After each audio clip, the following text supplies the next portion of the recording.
Bonsoir à tous, bonsoir les fans de foot et l'FPL.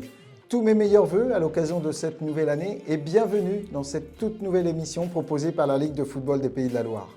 Je suis Laurent Idier, en charge du conseil au club, et c'est avec un énorme plaisir que je vous accueille via ce format inédit, un magazine vidéo, pour traiter de votre quotidien de club. Alors pourquoi ce magazine ? Formation, responsabilité des dirigeants, demande d'aide financière. Vous avez tout au long de la saison sportive de nombreux sujets à gérer qui suscitent souvent des interrogations. Fonction de l'actualité et entouré d'experts dans leur domaine, nous tenterons de répondre à vos attentes pour vous accompagner au mieux dans vos démarches. Sans plus attendre, j'ai le plaisir d'accueillir pour cette première notre président de ligue, Didier Ezor. Bonsoir président. Bonsoir Laurent. Alors, même si le mois est déjà bien entamé, sans doute avez-vous un message à passer à l'ensemble de nos clubs en ce début d'année 2022 ? Voilà, ce qu'on souhaite à tout le monde, c'est la santé dans cette période difficile dont on espère qu'elle va s'arrêter rapidement. Voilà, si on a la santé, je pense qu'au football, on sera heureux. Très bien. Alors nous avons choisi pour ce premier Mag des clubs, de traiter de l'accompagnement des clubs, qui est un axe fort de votre mandature. Pouvez-vous, Président, nous expliquer la genèse, le pourquoi de cette mise en place au sein de votre équipe ? C'est assez simple, c'est que tout d'abord, moi j'ai pris la suite de Gérard Blason, que j'ai accompagné donc, pendant la précédente mandature, et c'était déjà un axe fort de notre mandature, parce que, comme on le dit, aujourd'hui, il y a un mot important chez nous, c'est le mot club. Et la notion très importante pour la Ligue, c'est d'être au service des clubs, d'être toujours en proximité des clubs et des dirigeants. Et donc notre volonté très forte a été de faire en sorte que le quotidien des dirigeants soit simplifié au maximum. Vous avez évoqué la notion de proximité qui est souvent mis en avant par l'ensemble de votre équipe. Justement, pour ce premier magazine avec ce format vidéo, est-ce que vous pouvez nous expliquer en quoi ces moyens de communication, la diversité des moyens de communication qui sont disponibles, en quoi ces outils sont importants pour vous et dans le cadre de cette mandature, justement ? Voilà, le plus simple aujourd'hui pour nous, c'est effectivement, et pour tous ceux qui travaillent, c'est d'avoir accès à l'information au moment où ils le souhaitent, au moment où ils sont disponibles. Donc ce format est le format idéal. Aujourd'hui, nos dirigeants travaillent. Voilà, ils ont une autre activité la plupart du temps. Et donc, ils ne sont pas forcément disponibles sur une journée. Et donc, le soir, à n'importe quel moment, le week-end, ils peuvent retrouver ces informations. Et pour nous, c'est essentiel. C'est dans la même logique, démarche, que le guide du club, par exemple, qui est à leur disposition et qui leur permet, au moment où ils en ont besoin, de trouver l'information. Et justement, on aura l'occasion de parler de ces différents outils. Merci beaucoup, Président, de cette présence et puis d'avoir présenté rapidement le pôle accompagnement des clubs que nous allons justement poursuivre en termes de présentation avec, sans plus tarder, l'accueil de celle qui gère au sein du bureau exécutif de Ligue ce fameux pôle accompagnement des clubs. Valérie, bonsoir. Bonsoir Laurent. Merci de répondre présente pour ce nouveau numéro et ce premier numéro du Mag des clubs. Merci à vous. Alors, on l'a évoqué avec le président, avec Didier Ezor, le pôle accompagnement est un axe fort de cette mandature. Est-ce que vous pouvez nous en dire un peu plus concernant le fonctionnement de ce pôle ? Oui, le pôle accompagnement des clubs se veut être à l'écoute et au service des clubs. On y retrouve 3 commissions qui centralisent 3 grands domaines d'intervention et d'action que sont le conseil au club, la labellisation, mais également la formation des dirigeants à travers le PFFD, le parcours fédéral de formation des dirigeants. On aura l'occasion d'y revenir, mais vous venez de l'expliquer, il y a plusieurs commissions qui composent ce pôle. On va s'intéresser à l'une d'entre elles, si vous voulez bien, la commission régionale conseil au club. Est-ce que vous pouvez nous détailler un peu plus son contenu ? Tout d'abord, cette commission s'est fixée pour objectif d'accompagner à minima 80% des clubs du territoire régional dans la réflexion et l'élaboration de leur projet de club. Donc le projet club, c'est véritablement la clé et l'enjeu principal. Et afin de nous permettre d'atteindre cet objectif, on se doit de répondre à 3 axes, à savoir sensibiliser les clubs tout d'abord, en leur donnant un certain nombre d'informations, mais également les conseiller, être à leur écoute et puis bien évidemment les accompagner au quotidien pour leur permettre de mener à bien leurs actions. Sensibiliser, accompagner, conseiller, vous avez une ambition qui est importante, je crois, qui est de faciliter le quotidien de ces dirigeants? Absolument, c'est avant tout et surtout être facilitateur du quotidien des dirigeants dans l'exercice de leur mission au sein de leur club. Une maxime qui sera très utile. Alors, maintenant que vous nous avez dépeint cet environnement, est-ce que vous pouvez nous préciser la méthodologie, concrètement, comment cela se met en œuvre? Alors, pour accompagner ces clubs et ces dirigeants dans leurs actions, on a nous-mêmes mis en place un certain nombre d'outils, de supports. Donc, on va retrouver des ateliers thématiques, des webinaires, des participations, bien sûr, aux réunions de rentrée, que ce soit au sein des districts ou au sein de la Ligue. Mais aussi, on se doit et on veut aller à la rencontre des clubs de manière très personnalisée, en provoquant des temps d'échange, des réunions au sein de leur structure, pour vraiment et véritablement répondre à leurs réels besoins et attentes de manière très spécifique.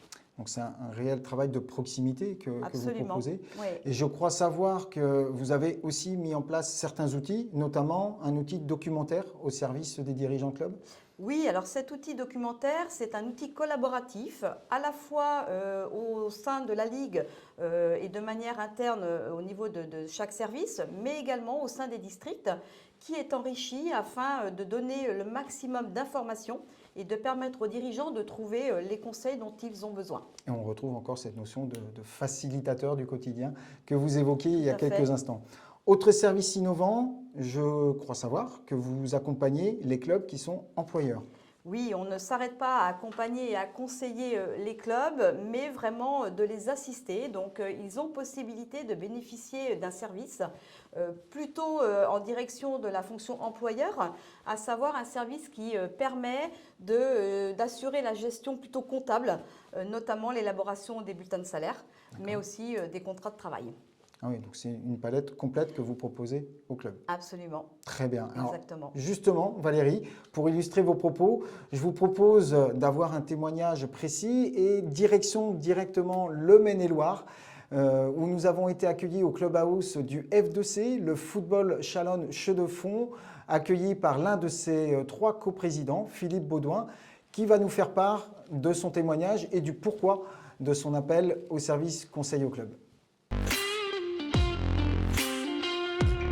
Eh bien, bonjour Laurent, et puis bienvenue chez nous. Donc effectivement, un plaisir de vous accueillir au F2C, Football Chalonnes-Chaux-de-Fonds. Donc c'est un club de foot fort de 350 licenciés qui trouve son origine juste après-guerre et qui, dans une histoire un peu plus récente, en fait, est le fruit de la fusion entre le club de Chalonnes à l'époque et celui de Chaux-de-Fonds-sur-Layon, commune voisine. Alors j'ai suivi pendant l'hiver 2020-2021 plusieurs formations à distance via le service formation de la Ligue des Pays de la Loire, formations au cours desquelles j'ai pu faire votre connaissance, Laurent. En parallèle de ça, le club avait initié une réflexion sur son fonctionnement et son organisation. Il m'a semblé intéressant d'en échanger avec vous et de voir si vous pouviez effectivement nous apporter du conseil ou de l'aide sur cette partie diagnostic. On a tout d'abord échangé, vous et moi, sur nos attentes. Donc nous, le besoin était un état des lieux un peu tous azimuts, autant nombre de licenciés, sportifs, structure de formation, ressources financières, mode de fonctionnement de l'association. Et puis ensuite, très concrètement, vous nous avez fourni un questionnaire qui nous a permis de réfléchir, nous, sur un mode menace, opportunité et puis force, faiblesse. Et puis après, on a eu la chance de pouvoir vous accueillir chez nous en compagnie de Valérie Boudère, donc élue au bureau de la Ligue, et Michel Perrault, vice-président du district 49, qui ont accompagné cette démarche que vous avez menée avec nous. Et voilà, donc ça s'est fait, je dirais, sur ces 2 temps forts essentiellement, avec à la fin un retour écrit et formalisé de votre part, qui nous a permis, nous, derrière, d'enclencher effectivement tout un tas de démarches. Voici une belle illustration avec ce témoignage de Philippe Baudouin du F2C. Valérie, on l'a vu, hein, vous essayez de travailler vraiment en proximité en lien avec le district pour œuvrer auprès des dirigeants de clubs. J'aimerais maintenant qu'on évoque une autre des commissions qui font partie du pôle accompagnement des clubs, notamment celle concernant la formation des dirigeants. Vous effectuez donc de la formation pour les dirigeants bénévoles, voire les salariés. Oui, toujours dans un souci d'accompagner les clubs et leurs dirigeants, on propose en effet des sessions de formation. Donc on a une équipe de formateurs qui se met à disposition des clubs et qui fonctionne par binôme. Donc ces formations peuvent être dispensées soit directement au sein des clubs ou bien par l'intermédiaire des districts. Très bien. Et de quelles thématiques traitent ces formations ? Alors, on va retrouver un certain nombre de modules de formation, mais regroupés sous 5 grandes thématiques.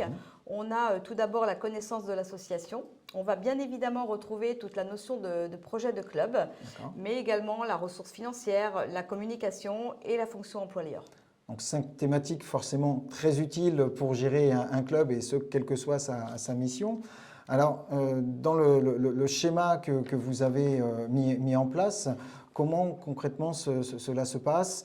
Vous avez parlé des formations en lien avec les districts et les clubs. Ce sont des modules de combien de temps? Alors, les formats sont proposés sur un module de 4 heures. Voilà, donc soit au sein des clubs, comme je l'ai précisé, ou alors au sein des districts. Et depuis quelque temps, il me semble que vous les avez proposés en format distanciel. Eh bien oui, contexte pandémique et sanitaire oblige, on a su s'adapter, bien évidemment, pour continuer à proposer un accompagnement au club. Et donc ces modules de formation sont proposés sous un format de 2 heures et de format visio. Et ces formations, je crois savoir qu'elles sont gratuites. Elles ont un coût, mais elles sont prises en charge en termes de coût pour les différents dirigeants participants. Absolument, oui. Elles ont un coût, bien évidemment, mais le reste à charge est de 0 € pour les clubs. À utiliser justement. Et pour cela, quoi de plus qu'un nouveau témoignage? On retourne au F2C, rejoindre Philippe Baudouin, qui justement va nous faire part de sa participation et du pourquoi de sa participation à l'une, voire plusieurs de ces formations du PFFD. Alors en fait, moi j'ai intégré le club du F2C il y a peu de temps, puisque c'était sur la saison 2019-2020. Et du coup, j'ai trouvé important et nécessaire de me former sur un certain nombre de sujets dans lesquels je m'étais investi pour le club. Donc par exemple, communication sur les réseaux sociaux. Bon, avant d'intégrer le F2C, moi j'étais pas sur les réseaux sociaux, donc il me paraissait important d'en acquérir quand même un certain nombre de bases, et puis aussi, d'aspects de réglementation et de choses qui tournent autour de ça. Sur l'accompagnement des salariés, puisque on a la chance de pouvoir avoir un salarié, Valentin. Donc, il a là aussi effectivement un certain nombre d'obligations légales et importantes en la matière. L'animation d'un projet club est également une formation que j'ai suivie. Donc là, elle a trouvé son application directe derrière, suite au diagnostic qu'on a pu faire ensemble. La méthodologie proposée nous a permis d'élaborer un projet club tel qu'on doit le présenter, ne serait-ce que dans le cadre du label qu'on est en train de passer, un double label. On vise cette année un label pour notre école de foot, mais également pour notre pôle féminin. Donc on va recevoir début février les personnes du district pour la phase finale. Donc voilà, tout ce qui a été vu au cours de cette formation a permis d'élaborer un projet club qui se décompose selon les axes attendus par la fédération sur ce sujet-là. Et ça nous a permis effectivement de voir aussi qu'on faisait déjà beaucoup de choses finalement. Voilà, c'est rassurant. Mais ça fait du bien aussi d'arriver à mettre toutes ces choses dans une logique de progression du club, de démarche, alors que ça peut paraître comme ça de prime abord un peu éparpillé et désordonné. Et finalement, on s'aperçoit que non, ça s'inscrit dans un schéma cadre global qu'on a posé, sur lequel on a travaillé depuis 3 mois avec les équipes sportives, mais aussi la coprésidence, et qui nous permet maintenant de savoir où on veut aller sur un espace-temps qu'on a, nous, calibré de 2020, début de nos réflexions, à 2024. On n'a pas souvent l'occasion d'échanger avec d'autres clubs, même voisins, sur comment on fonctionne, comment on gère nos réseaux sociaux, comment on manage notre projet club. Et là, c'est vraiment un lieu d'échange intéressant. Et j'ai trouvé en ça la formule vraiment bien, vraiment adaptée en plus à l'attente et aux besoins. de retour sur le plateau après cette nouvelle illustration proposée par Philippe Baudouin, qui a participé donc à plusieurs modules du PFFD. Valérie, on l'a vu, travail de proximité, les différentes commissions via le conseil au club, la formation, les labels. Bref, je suis un dirigeant, j'ai besoin d'un conseil, comment je fais? Un réflexe, contacter le service accompagnement des clubs par téléphone ou par mail. Accompagnement club au pluriel @lfpl.fff.fr. Merci beaucoup Valérie de cette présence, de cette Merci, présentation Laurent. très claire. Nul doute que les différents dirigeants sauront s'accaparer de cette adresse mail et de ce numéro de téléphone. En tout cas, ils sont là pour vous servir. Avant de clore cette émission, nous allons enchaîner sur une partie d'information. C'est le moment de l'ActuMag.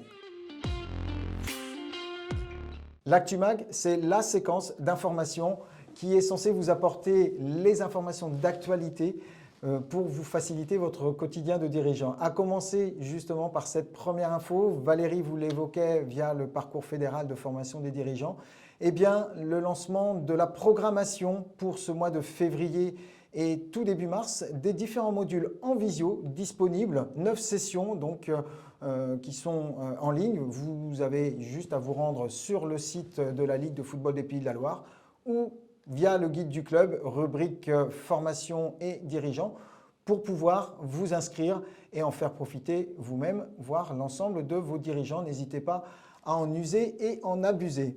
Autre information qui concerne plutôt la partie infrastructure, avec le lancement du programme des 5000 terrains, 5000 équipements sportifs de proximité. Alors même si vous, dirigeants, n'êtes pas directement propriétaire de vos installations, on vous invite à prendre contact si vous avez ce type de projet, notamment des terrains de foot 5 ou de futsal extérieur, à solliciter vos élus locaux, notamment vos adjoints au sport, pour leur faire part de cette opportunité. Il y a une somme nationale, vous voyez l'ambition, 5000 terrains. Une bonne partie est prévue aussi pour le territoire de la région Pays de la Loire. Les dossiers sont à déposer pour cette première année de campagne. Il y en aura 3 jusqu'au 28 août. Et enfin, moment d'actualité, le lancement avec une date importante à retenir qui est le 7 mars, le lancement du FDVA2, subvention au titre du Fonds de développement de la vie associative pour la partie 2. C'est une aide intéressante et extrêmement pratique pour vous, les clubs de football et les clubs sportifs, les associations au sens large, avec 2 parties, une partie fonctionnement et une partie projet innovant. N'hésitez pas à vous accaparer de cette aide. Vous avez de 1 000 à 10 000 euros disponibles, fonction de votre projet, fonction du dépôt de votre dossier. Le préalable, c'est bien évidemment de passer par le compte asso. Là encore, toutes les infos utiles dans la rubrique dédiée du guide du club des Pays de la Loire via la partie aide financière. Voilà, nous arrivons à la fin de ce premier magazine. Nous espérons vous avoir apporté des renseignements utiles. Rendez-vous le mois prochain avec un nouveau mag qui va traiter des aides financières, notamment des aides financières publiques.